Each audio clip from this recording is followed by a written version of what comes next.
कैसे हैं मेरे प्यारे बच्चे। उम्मीद करती हूँ आप सभी अपने घरों में स्वस्थ व सुरक्षित होंगे।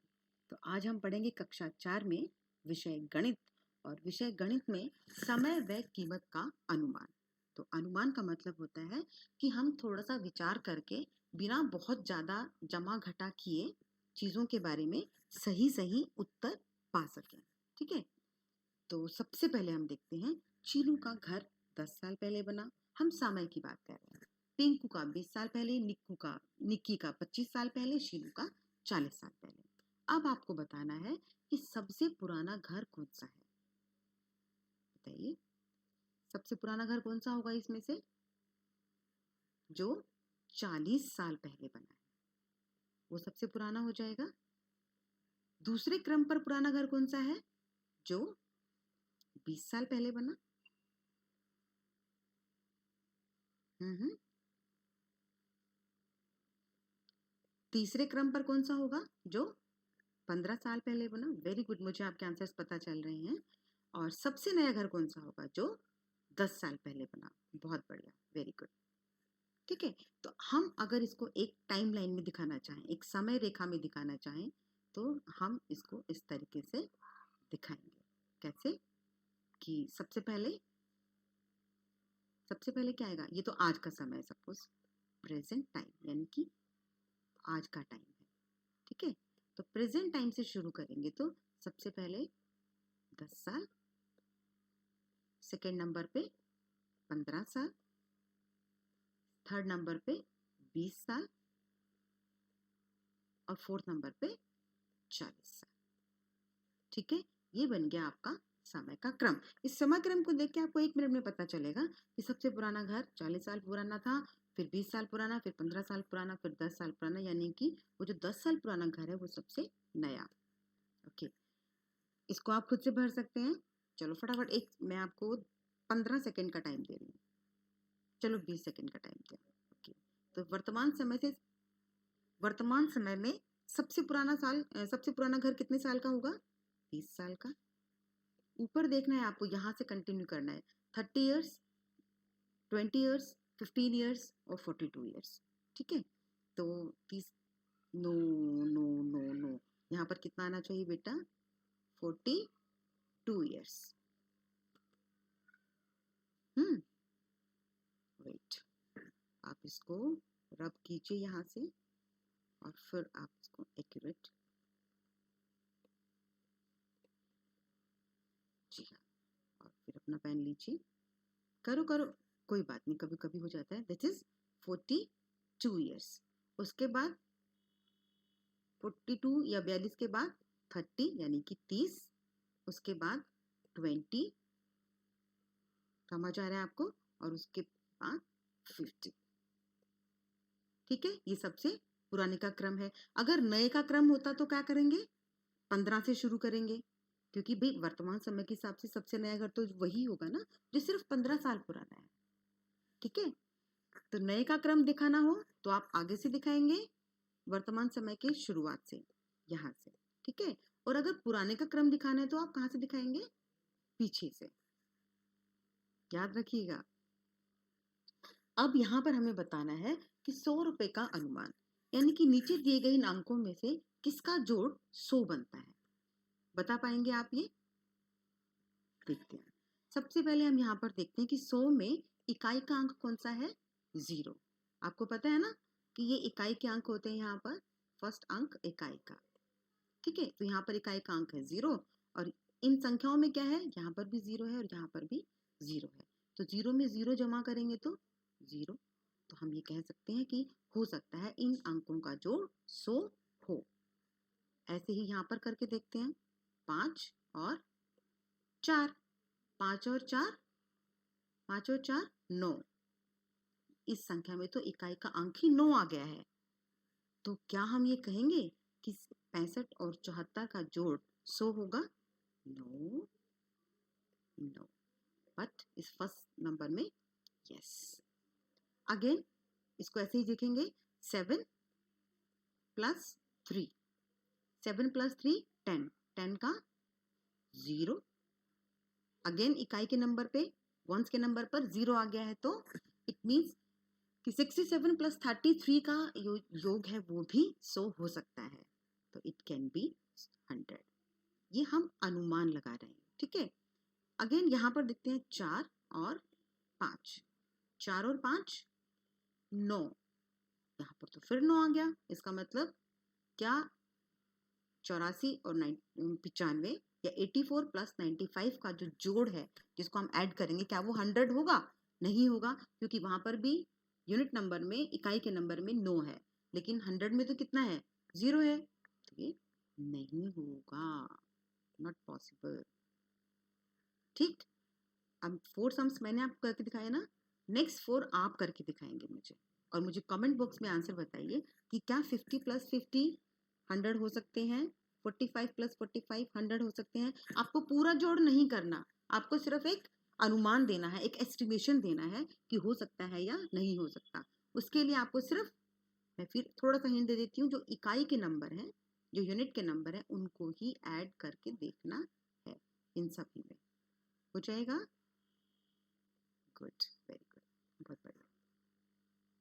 Okay, he is Ramu and Ramu want to swing.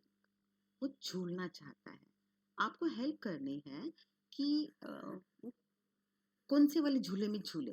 जैसे कि झूले में झूलने के लिए जो कीमतें हैं वो इस तरह हैं कि एक झूले में वो 10 रुपए में 11 चक्कर काटेगा, दूसरे झूले में 15 रुपए में 16 चक्कर मिलेंगे, ठीक है। और तीसरे झूले में 20 रुपए में 21 चक्कर मिलेंगे। तो थोड़ा सा हिसाब लगा के देखते हैं एक बार कि अगर हम ज़्यादा से ज़्यादा 20 रुपए खर्च करें तो हमें कहाँ पर झूलने में ज़्यादा मज़ा आने वाला है, हमें ज़्यादा चक्कर मिलने वाले हैं। तो पहले से ही शुरू कर लेते हैं। तो पहले की कीमत कितनी है? 10, यानी कि अगर हम 2 बार 10 रुपए खर्च करें तो हमें कितने चक्कर मिलेंगे? 10 जमा 10 यानी कि 20 रुपए हम खर्च कर रहे हैं, तो हमें चक्कर कितने मिलेंगे? 11, क्योंकि 10 रुपए में 11 चक्कर हैं, 11। तो 11 प्लस 11 22, 11 प्लस 11 22। सो अगर आप 10 रुपीज को 2 बार खर्च करते हो तो आपको 22 चक्कर लेने के लिए मिलेंगे। लेकिन अगर आप 20 रुपए डायरेक्ट खर्च करोगे तो आपको 21 ही मिलेंगे। तो 21 ज्यादा होते हैं या 22 ज्यादा होते हैं? 22 ज्यादा होते हैं। तो इसका मतलब हम रामू को ये सजेस्ट करते हैं कि आप 10 रुपए में 11 चक्कर लो। अगर आपका 20 रुपए खर्च करने का मन है तो आप 20 रुपए में 22 चक्कर भी ले सकते हैं, लेकिन 2 बार झूलना पड़ेगा। ओके, चलिए इन 2 स्टेटमेंट्स को सुनिए और आपको मुझे बताना है कि अगर कोई स्टेटमेंट ठीक है तो वहां पर बनाना है स्माइली, ये मुस्कुराता हुआ फेस, और अगर कोई स्टेटमेंट गलत है तो वहां पर लगाना है ये टिक, यानी कि क्रॉस। एक वस्तु 100 रुपए की आती है तो 2 वस्तुएं 50 रुपए में आएंगी। क्या ये बात ठीक है? भाई एक वस्तु तो 100 रुपए की आएगी, तो 2 वस्तु कितने की आनी चाहिए? अगर हम यहाँ पर 2 लिखेंगे तो इसका मतलब डबल हो गया, तो यहाँ पर भी डबल होना चाहिए, यानी कि 200 में। लेकिन स्टेटमेंट क्या कह रही है? 50 रुपए में आ जाएंगे। इसका मतलब ये स्टेटमेंट गलत है। समझ आया आपको? गुड। ऐसे ही आप दूसरा करके देखेंगे। एक कार 2 घंटे में 100 किलोमीटर चलती है, तो वह कार 1 घंटे में 50 किलोमीटर चलेगी। देखते हैं, 2 घंटे में 100 किलोमीटर जा रही है और पूछ किस में रहा है? 1 घंटे में। तो 2 घंटे का तो आधा कितना हो गया? 1, यानी कि 1। 2 का हाफ 1 हो गया, तो वो हाफ अगर टाइम आधा हो जाएगा तो किलोमीटर भी तो आधे हो जाएंगे ना, 50। इसका मतलब 1 घंटे में कार जाएगी 50 किलोमीटर। तो इसका मतलब ये स्टेटमेंट जो है वो ठीक है कि एक कार 2 घंटे में 100 किलोमीटर चलती है तो वही कार 1 घंटे में 50 किलोमीटर चलेगी। तो ये हो गया हमारा सही। यहाँ पर हम बनाएंगे स्माइली। चलिए, अब ये एस्टिमेशन आपको थोड़ा सा समझना पड़ेगा, थोड़ा ट्रिकी है। एक कार 1 मिनट में 3 मीटर आगे चलती है और 2 मीटर पीछे जाती है, तो कार 2 मिनट में कितनी दूर जाएगी? तो सबसे पहले आपको ये पता चलना चाहिए कि वो कार 1 मिनट में कितनी दूर जाती है, ठीक? क्योंकि वो तो 1 मिनट में आगे भी जा रही है और पीछे भी आती है। इसका मतलब यहाँ से हम देखते हैं, मान लीजिए ये आपकी सड़क है, ठीक है? और ये आपकी गाड़ी बना देते हैं यहाँ पर, ठीक है? यहाँ पे बहुत सुंदर सी तो गाड़ी नहीं बनेगी, आप बनाना पर मुझे बताना कमेंट बॉक्स में, ठीक है? तो ये जाती है कितना, 1 2 एंड 3, ठीक है? अब इस 3 किलोमीटर में से यहाँ पर हम जोड़ेंगे, यहाँ पे आई वो 1 किलोमीटर, यहाँ पे आई वो 2 किलोमीटर और यहाँ पर आई वो 3 किलोमीटर, ठीक है बेटा? ये तो गाड़ी चल रही है यानी कि आगे आ रही है। इस एरो से आपको समझ आएगा ना कि वो अब आगे आ रही है। लेकिन फिर उसके बाद स्टेटमेंट क्या कहती है कि वो 2 मीटर पीछे जाती है, यानी कि जब वो 3 मीटर आगे आ चुकी है, अब यहां से वो 1 किलोमीटर वापस गई, क्योंकि ये जो डिस्टेंस मैंने आपको बताया ना, ये मीटर का हिसाब मान लीजिए आप, ठीक है? और फिर दूसरा गई, यानी कि वो अब उल्टा चली है, 3 से आई 2 में और 2 से आई फिर 1 में, यानी कि 1 मिनट में कार कितना चली, 1 मिनट, इसमें अच्छे से लिखा नहीं जाता बेबी, नेक्स्ट टाइम मैं आपको ना दूसरे तरीके से करने के लिए दूंगी, ठीक है? तो 1 मिनट में वो कार कितना दूर चली है, बताइए बताइए, 1 मीटर, यानी कि 0 से इस 1 मीटर में चली है वो। तो हम यहाँ पर लिख लेते हैं कि इसको मैं ऐसे इंग्लिश में शॉर्टकट में लिख दूं, 1 मिनट में आती है वो 1 मीटर, ठीक है?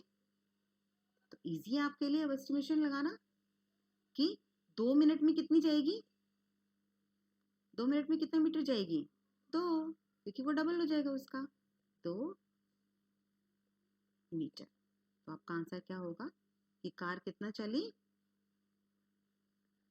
2 मीटर,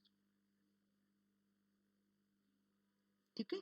तो कितनी दूर जाएगी वो, 2 मीटर, ये आपका आंसर हो गया। तो जब आप पेपर में लिखेंगे या अपने टेस्ट में लिखते हैं, कॉपी में लिखते हैं, तो आपको ऐसे जरूर लिखना है 2 मीटर आंसर, कार जाएगी 2 मीटर डिस्टेंस, ठीक है? ओके, अब इस चित्र को ध्यान से देखिए, क्योंकि कभी कभी ऐसे भी सम्स आते हैं कि आपको एक चित्र दिखाया जाएगा और उस चित्र में से क्वेश्चन पूछेंगे। जैसे मैंने आपसे पूछा यहाँ पर कि भाई चित्र में क्या विवरण दिया गया है, आप मुझे बताओ कि इस चित्र में क्या बताया गया है, दुग्ध उत्पाद, दही, पनीर। इसका मतलब इस चित्र में दूध के जो उत्पाद हैं, जो दूध से बनने वाली चीजें हैं, उनके बारे में बताया गया है, ठीक? ये तो हो गया पहला प्रश्न कि चित्र में क्या दिखाया गया है। दूसरा प्रश्न क्या है, दही कितने रुपए किलो है, बताइए दही कितने रुपए किलो है। तो देखिए ये आपकी दही, दही के सामने क्या लिखा है, 50, तो दही 50 रुपए किलो है। ओके, तो अब मैं एक क्वेश्चन आपसे पूछती हूँ और आप मुझे उसका आंसर देंगे कमेंट बॉक्स में कि इसमें पनीर कितने रुपए किलो है। समझ आया आपको, पनीर कितने रुपए किलो है? तो आप सभी मुझे कमेंट बॉक्स में इसका आंसर लिख कर देंगे।